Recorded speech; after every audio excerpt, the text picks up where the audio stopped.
Assalomu alaykum. Agroz bugun Toshkent viloyatining Bekobod tumanida. Eramizdan avvalgi 3000 yillikda yashagan Xitoy imperatori Xuantining rafiqasi Xiling bir kuni bog'da tut daraxti ostida choy ichib o'tirganida daraxtdan pilla piyolasiga tushib qoladi va birozdan so'ng uning piyolasida uzun ipak iplari paydo bo'ladi. Shu tariqa tasodifan ipak qurti pillasidan ipak tolasi olish kashf etilgan. Demak, bugungi ko'rsatuvimiz davomida ipak qatidagi xazina haqida so'z yuritamiz.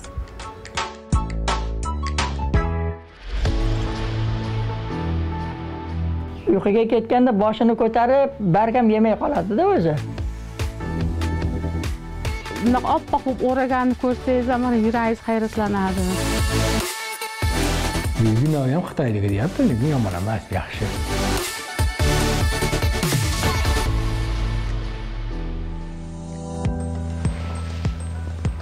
Bugun Bekobod tumanida ko'plab xonadonlar pillachilik faoliyati bilan shug'ullanishmoqda. Ko'plab oilalar ipak qurti boqib, mavsum davomida mo'maygina daromadga ham ega bo'lishmoqda. Tumandagi ilk manzilimiz 35 yildan buyon pillachilik faoliyati bilan shug'ullanib kelayotgan Angirova Tojiniso opa xonadoni bo'ldi. Hozir ularning pillachilik faoliyatidagi sir-sinoatlari bilan birgalikda tanishamiz.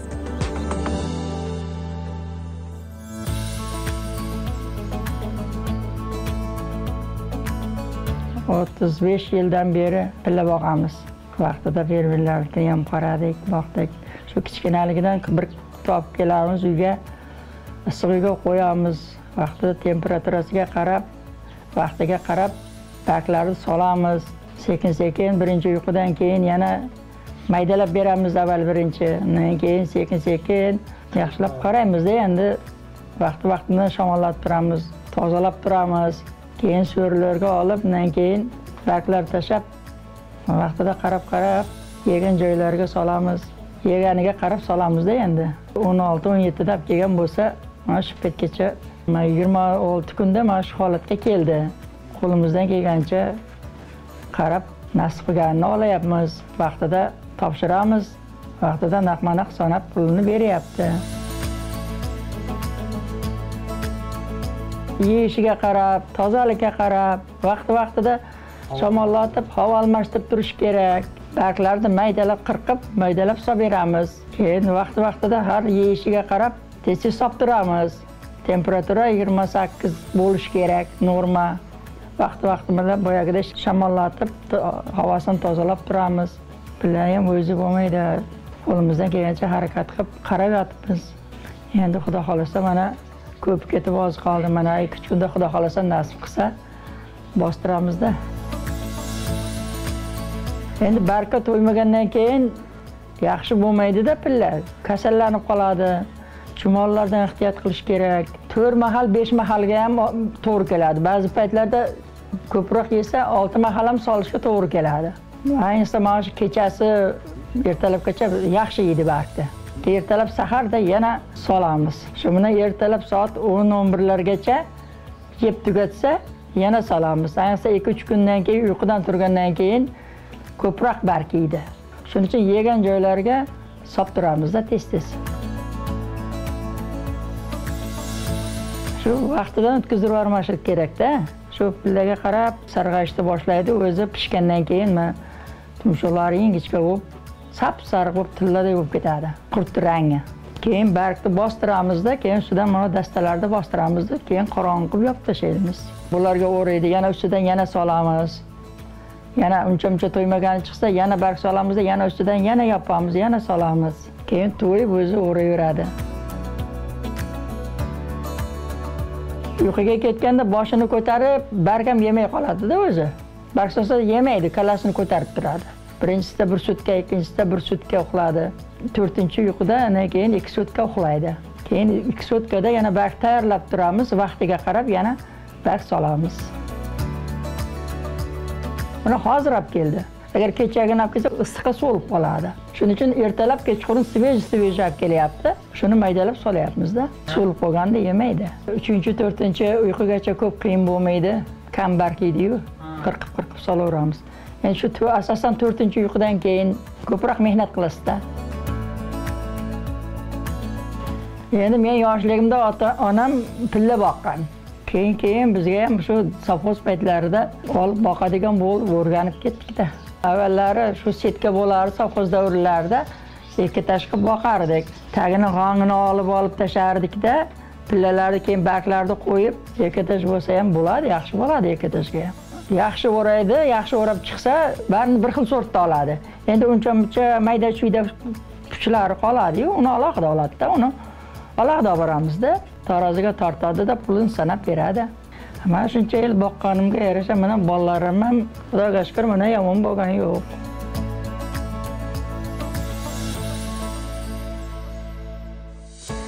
Ma'lumotlarga qaraganda, Bekobod tuman aholisi pillachilik faoliyatida yetakchilardan hisoblanar ekan.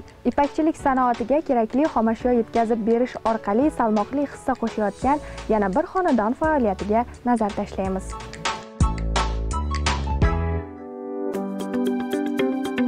Tug'ilganimdan desam ham bo'ladi. Mana shu pillani ko'zimiz ochib ko'rgandan ota-onamizni hovlisida boqib o'rganib kelganmiz.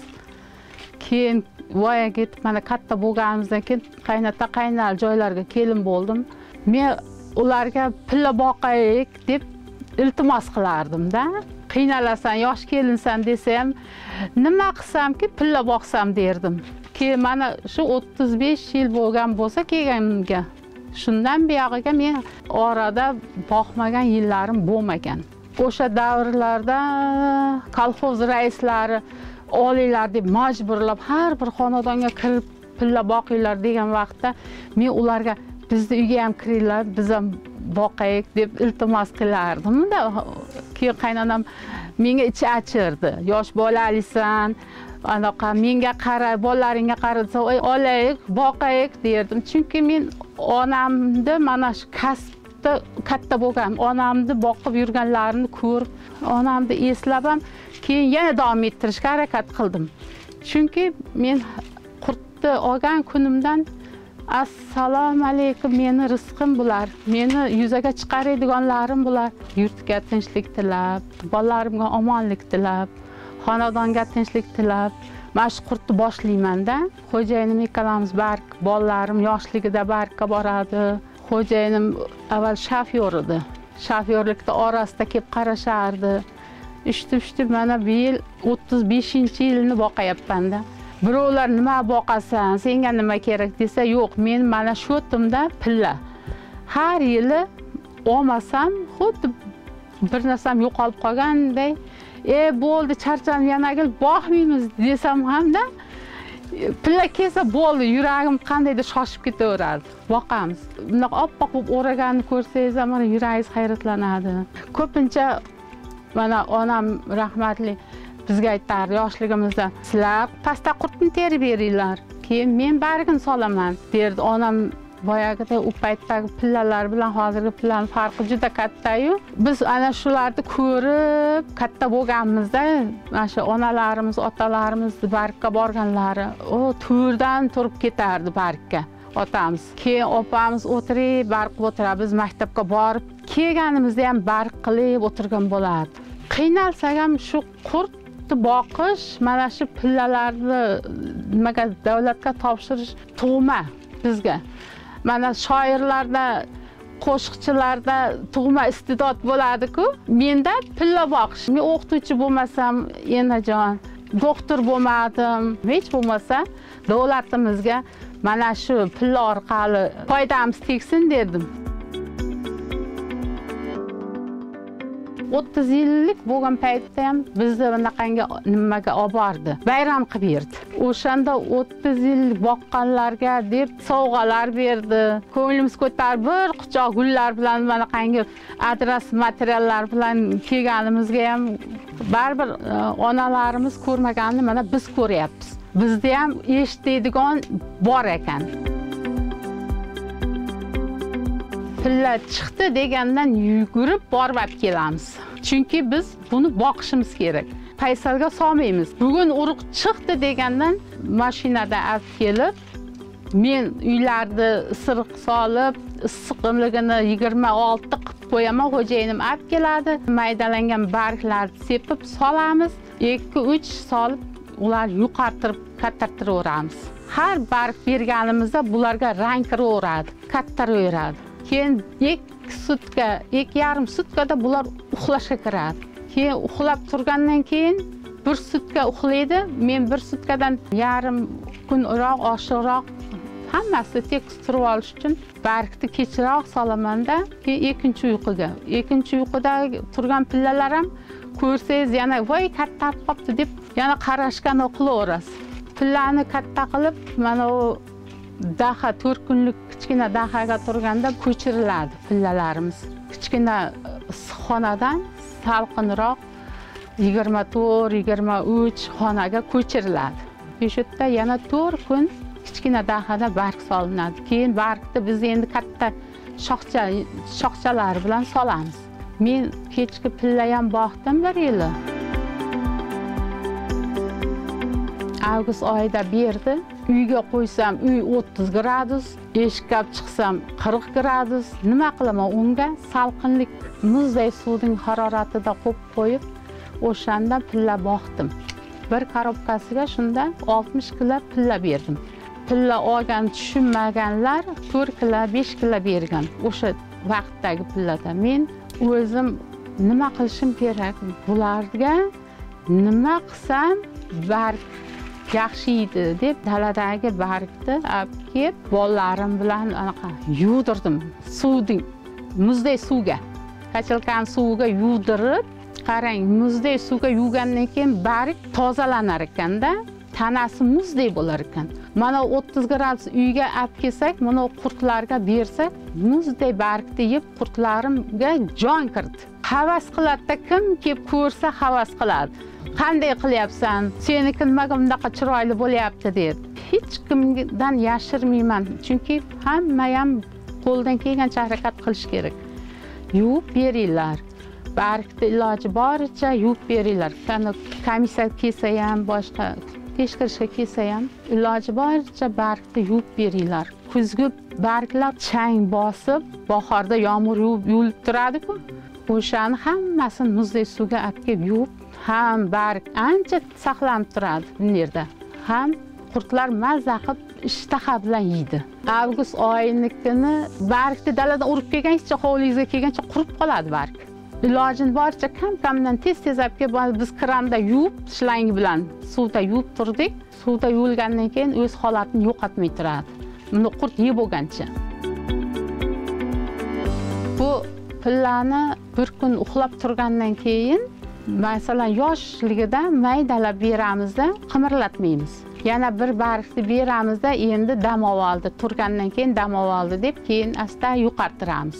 Yana sepma beramizda, ikkinchisida bir sepamiz, tekinmaymiz. Yana bir sepamizda, keyin boyagi sepgan nimalarni yana yo'qottirib, ko'chirib, kengaytiraveramiz. Uxlab turgandan keyin barg solamizda chiqqan qurtni hammasini boyagidek yana siljitamiz. Tagidagi qolgan g'oyindagi chala uyqudagilari qolganlariga alohida o'ziga barg solib, alohida uni boqamiz. U ham uyning issiq haroratiga qarab ularga yetib oladi. 7 g'aznani biri pillayam, butun O'zbekiston bo'yicha hech bo'lmaganda 10 gram boqsa ham buni hissiyatini biladi, tilovini biladi.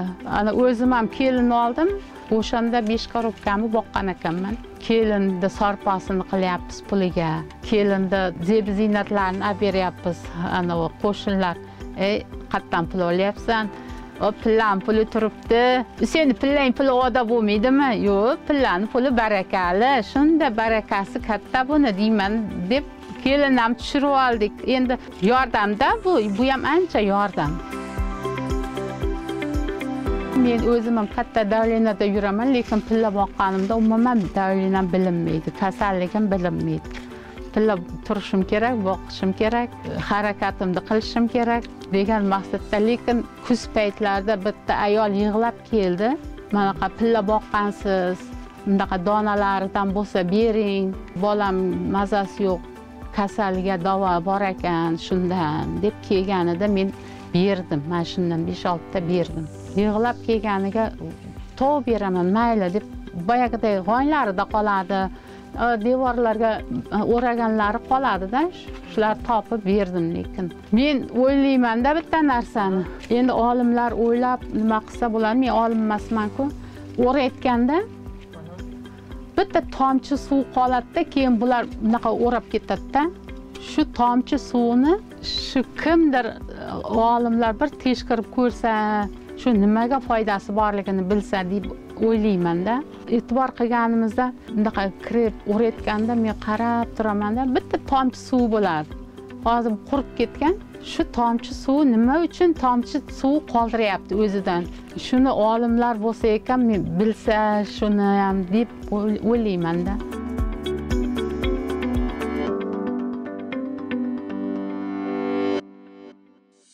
Hozirgi kunda 20 dan ortiq mamlakatda pilla yetishtiriladi. Pilla ipakchilik sanoatining asosiy va yagona tabiiy xomashyosi hisoblanadi. Ipak qurti tomonidan to'qiladigan bu mahsulot yuqori sifatli tabiiy ipak ishlab chiqarishda ishlatiladi. Tabiiy ipak tolasidan sifatli xon atlas, marg'ilon atlasi, aviatsiya sohasidagi parashyutlar aynan shu mahsulotdan tayyorlanadi.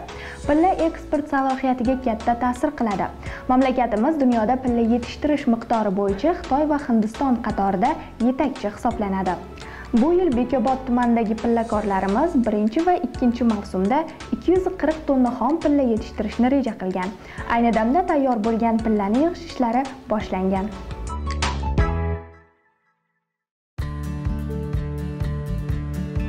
Men Mamatov Muhiddin, pillaman biz 45 yildan beri shug'ullanaman o'zim. 18-yildan beri kasanachilikda yo'lga qo'yganmiz. Shundan beri oilam bilan yilda 2 karobka olib boqamiz. 2 karobka qurt boqishga imkoniyatimiz bor-da. Men otam Mavlon sovxozda pillagarni boshlagan-da. Endi pillada hozir eng yaxshi serdaromad sohalardan bittasiga aylanib qoldi. Nimaga desangiz ham uning puli yaxshi. Klasiga 40 mingdan to'layapti. Nima biladingiz ham bir oy pilla tutsangiz 1 yil staj beradi. Bundaqa imkoniyat yo'q. Qani endi imkoniyatim bo'lsa 10 karobkalab olib joy bo'lsa, keyinchalik joy bo'lsa, qilsam bo'ladi. Men farzandlarim bor, 4 o'g'il, 3 ta kelinim bor. Xotinim men bir oyda kim beradi? 1 tonnaga pilla topsangiz bu 40 million degan so'z. Bu juda katta summa. Va aytishga oson. Lekin faqat bir haftalik oxirida mehnati bor shu, odam shoshiradi. Oxirgi 5-yoshda 6 kun idda bark. Ana shunda salgina qiyinchilik bor. Vaqt yetkazib berishga salgina qiyinchilik bor. O'zi qurtni olish o'zi u yosh boladay, yoshligida. 1-chi, 2-chi, 3-chi yoshida 27 gradusga temperatura bo'lsa, xona temperatura. Barglarni maydalab taxtakashda maydalab kesib beramiz. Chunki u ham yoshda. Yoshligida qancha mayda to'g'rab bersangiz, u tez to'yadi, ham tez oziqlanadi. Tez parvarish bir xil bo'ladi. Agar bargni katta qilib tashlab qo'ysangiz, unda yeyolmay qoladi. Shuning uchun 3-yoshgacha eng ularning yoshligida davri bo'ladi. 1-chi, 2-chi, 3-chi yosh. 3 kundan 9 kun. 4-chi yoshida 4 kun yeydi. 2 kun uxlaydi. 5-chi yoshda endi 6 kun yeydi. Shu eng qiyin davri shu. Biz uchun eng yaxshi soha mana pillachilik. Ham o'tin foyda. Qani endi imkonimiz bo'lsa, joyimiz kengroq bo'lsa, 10 karobkalab olib tutardik. Men endi har hokimimizga yer bering deb so'rayman, 6 gektarlar plantasida tut ekishga. Lekin hozir joy yo'qmi-kan, berilmayapti-da. Bersa olaman 6 gektar plantasiya. Hozircha menda 60 sotik joyim bor. 18-yildan beri kasanachilik bilan shug'ullanaman-da. Har yil bir karobkasi 80 kilo pilla beraman. O'tgan yili ham rayonda ham, viloyatda ham birinchi bajarganman. Bu yil ham bilmadim, xudo xolasa rayonda birinchisi deyapti. Shu pilla orqasidan yaxshi mehnatimiz evaziga yaxshi daromad qilamiz. Xonaning harorati 27 gradus bo'lsa, bu tutun yoki hid, masalan, sigaret ham bo'lmasligi kerak. Atropa ham bo'lmash kerak. Lekin isiriq yaxshi. Isiriqning foydasi bor, lekin ziyoni yo'q. Endi bu ham kasallanadi, qachonki zaharlanib qolsa. Dalalar chetlarida albatta tuturayotgan paytda ehtiyot bo'lish kerak. Fermerlarda dalasiga bug'doylarga dars sepgan bo'lishi mumkin. Hasharotgami, boshqa bir kasalliklarga qarshi. Yoki xonadonlardan olayotganingizni ham xonadonlar pomidormi, bolgarskimi, nimadir ekin ekkan bo'lsa, shunga zahar sepgan bo'lsa, unda zaharlanib qoladi. O'simliklarga qarshi sepilgan daridan zaharlanib qolsa, qurt o'lib qolishi mumkin.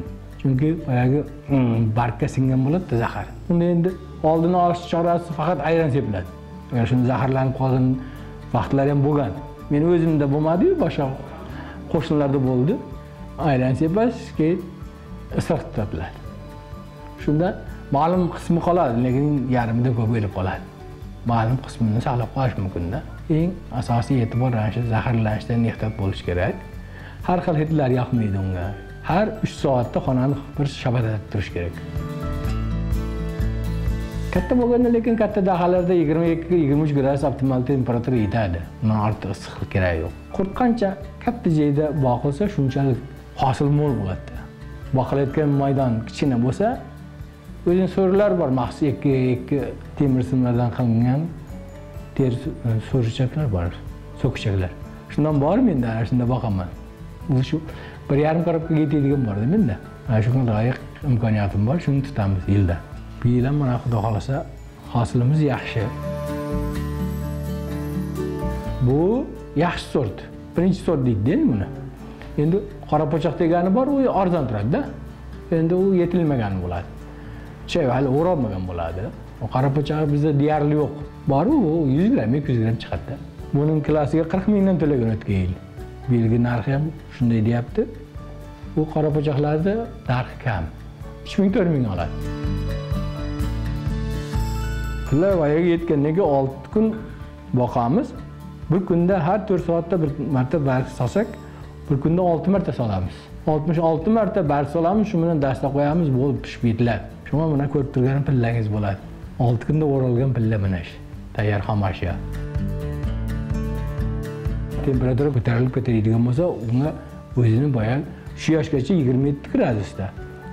4-5-yoshlarda 23 gradusgacha temperatura bo'lishi kerak. Undan oshiq bo'lsa, barga yeyishga ham qiynaladi. Bir xil qonun vaqtlarda 30 gradusga chiqib ketishi mumkin-da. Xona harorati ham. Agar qaramasangiz, issiq qoladigan bo'lsa, unda qiynaladi qurt. Yelmay qoladi barg. Kallasini chayqab, meni qiynalib, o'zini soya tomonga tashlaydi. Buni salqinlashtirish uchun hamma tomonni yopasiz. Aynalarni yopish kerak. Uni qanchalik suv sepasiz. So'rlar tagiga suv sepish kerak. Agar ayvonlarda, molxonalarda bo'lsa, qum solamiz. Qum solsangiz, namlikni yaxshi ushlaydi. Ham temperaturani tushiradi. Ana shu chorasi. Jeda bo'lmasa keyin ventilyator olib qo'yasiz. Shunda ham bilmasangiz, ventilyator qo'yasiz keyin. Shabadalatish. Agar xonadonlar yaxshi bo'ladigan bo'lsa, endi hozirgi zamonaviy bo'lib ketdi, konditsioner qo'yish kerak. Mana shu pilla o'rayotgan paytda 25 gradusdan oshib ketadigan bo'lsa, pilla o'rash ham qiyin bo'ladi. O'ramay ham qoladi. Kasallanib qoladi-da qurt. Mana bu barg yemasdan o'zi u yoqdan bu yoqqa chayqalib qoldi. Demak, bu kasallangan bu, zaharlandi bu. Qayerdan bargda ko'rganini bilishingiz kerak. Bargda albatta ko'rib bilib olish kerak. Biz har doim olsak so'rab olamiz. Mana shu xonadon egasidan. Oltda pomidor bor ekan, yoki bolg'ajon bor ekan. Shu narsalar zahar sepgandan yo'qmidi? Yo'q desa olamiz. Mana o'zimiz jiyanimniki shunaqa bo'lgan. Ammasinikidan o'g'li borasa urib kelgan, ular baqlajoniga dars sepgan bo'lgan. Hamma qurt o'lib qoldi. Ular bilmaganda, ayron sepishni ham bilmagan. Barg yemayapti, o'lib qolyapti degan. Uni chaqiramiz, buni chaqiramiz, borib qarasam, o'lib qolgan ekan. Men aytdim, darrov bundan keyin ayron septag'in, isiriq tutagin dedim. Bahorda boqqanda farqi aprelda beriladi, shuning uchun xona harorati sovuq bo'ladi, uncha-muncha pechga qo'yib o't yoqish kerak. Temperatura 20 gradus, 27 gradus bo'lishi kerak. Yozdagisi qiyin. Nimaga desangiz, harorat issiq bo'ladi. 40 gradus, 45 gradus. Bargni yuvib berishingiz kerak. Eng qiyin tomoni shu. Bargni yuvmasangiz u qurib qoladi. Qurib qolgan bargni yemaydi qurt. Men o'zim 2 yil 18-19-yilda boqqanman, avgust-avgustini ham. Nima aytgan, unda faqat farqi shuki, bahordagisiga bir korobkasiga 60 kilo plan bersak, avgustdagisiga 30 kilo plan beramiz. Bahorga nisbatan avgustdan boqish qiyin. Barglar solib qoladi agar yuvib bermasangiz. Bargni peshma-pesh urasiz, yuvasiz, keyin solasiz. Lekin avgustdagisi ham yaxshi bo'ladi. Lekin 1 gram qurtdaga o'lib qolsa ham biletgan paytda. Chunki men bilganim, mening otam 25 yil pillagirni o'shlaganda, Mavlon sovxozida. Endi o'lib qolgan xonada ishtirok tuletgan. 1 gramiga qo'yilgan shtrafni to'latgan. Hozir unaqa emas. Biz eshitmaymiz. Masalan, 2 yil avval jiyanimni o'lib qoldi, to'latgan yo'q. Katta dahaga turgan o'ldilar qo'ydi. Hech kim qolmadi bostirishga. Shuncha mehnat kuyib qoldi-da. O'lganiga hech qanday chora ko'rilgan yo'q. Hozirgi beriladigan imkoniyatlardan biz unumli foydalanishimiz kerak albatta. Bundaqa imkoniyatlar bo'lmagan avval. Belginaga ham Xitoydagi deyapti, lekin yomon emas, yaxshi. O'zining texnologiyasini qarasak, hammasi aytgan soatigacha to'g'ri kelyapti. Muammo yo'q uni parvarishida. Tavsiya qilaman hammaga, hamma boqsin. Nimaga desangiz, bir oyda 1 yil staj beryapti. Buning har tomondan foyda tomoni bor.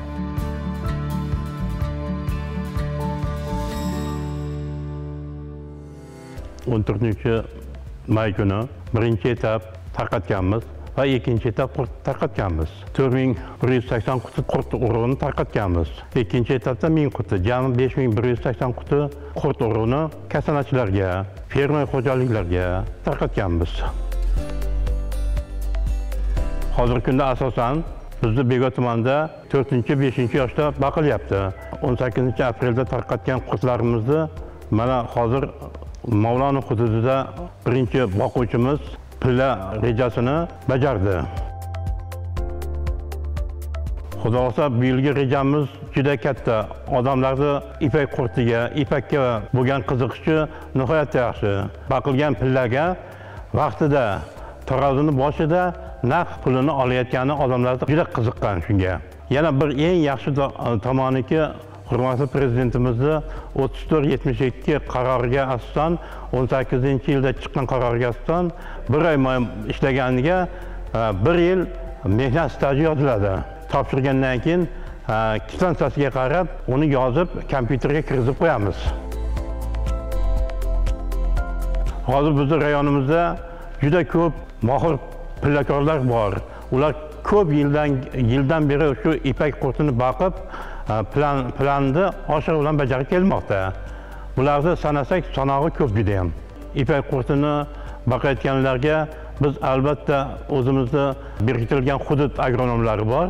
Hudud agronomlari albatta har xonadan yurib, bilmaganlarni bildirib, hammasini ko'rsatib yuradi. Ipakchilikda masalan buni namligi, issiqligi, ana shunga ehtiyot bo'lish kerak. Bu yil mana shu Keshtong degan nomni tanladik. Buni grammi, pillasi katta bo'lib, buni sifati ham yaxshi bo'ladi ekan. Shuning uchun shu Keshtongni tanladik. Lekin haqiqatan ham hozir Keshtongni qurtlari katta bo'lyapti. Pillalarni ham shunga yarasha katta bo'ladi. Grammi 2,5-3 grammgacha bo'ladi, katta bo'ladi. Biz endi mana juda ehtiyotkorlik bilan buni orqasidan agronomlarni o'zimiz juda nazoratni keng olib boramiz. Fermer xo'jalik hudud rahbarlari, rahbariyatlar bunga juda e'tibor bilan qaraydi. Mana budaylarga, xasoga qarshi dori sepilganda, ana shularda agar sepilgan bo'lsa, darrov shu ipakchilik qurt boquvchilarga xabar qilamizki, yerdan kesmagan, boshqa joydan olib borib ko'rsatamiz. Maytdan kesgan deb ko'rsatamiz. O'sha tomondan biz yutib qolamiz. Shu tomondan biz pillani saqlab qolamiz. Zarar ko'rgan hasharotlarga qarshi sepilgan joylardan olmagin deb ogohlantirish aytamiz. Bu yilda rejamiz juda ulkan. Xudo xolasa biz yuzimiz yorug' bo'ladi degan umiddamiz.